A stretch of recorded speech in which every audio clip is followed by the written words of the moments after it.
Shoutout mga kabaro, no? Panibagong araw na naman, no? Duty tayo ngayon. Hindi na tayo madalas makapag-video kasi yung cellphone natin nagloloko na, no? Mabilis full storage, no? Konting video lang napupuno na kagad. Tapos meron na siyang crack sa gilid yung cellphone natin. Medyo nagahang na. Gustuhin pa nating mag video pa, no? Para maka-share ng kaalaman dyan sa mga kabaro natin na gusto mag-apply dito sa Middle East. Hindi natin magawa, no? Kasi cellphone na natin yung bumigay, no? Nakakalungkot man, pero yun talagang dahilan kung bakit tayo hindi makapag-video, makapag-upload ng madalas, no? Pakita ko lang sa inyo bawat isa yung mga item natin dito na naka-display sa harapan, ano? Una, meron tayo ditong tinatawag na chicken tawok, no? Chicken tawok. Ito.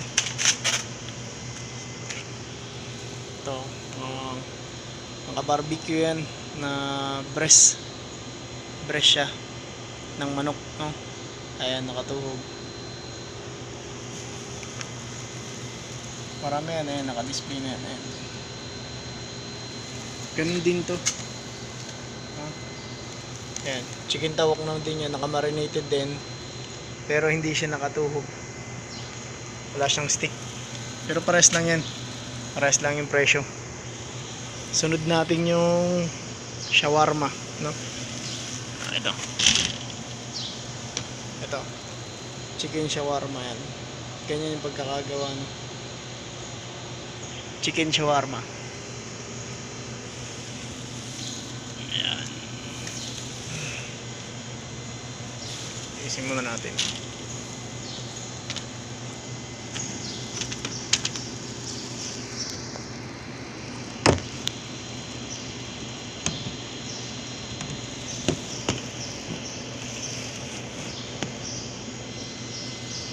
Ayan. Sunod natin tong chicken kebab, no? Ito. Yan. Chicken kebab yung tawag nila dito, no? Giniling siya. Giniling yan, tapos nilagay sa steak. Nilagyan ng style sa daliri ng kamay. Ganun pagkakagawa niya, ginaganon siya. Yan yung chicken kebab.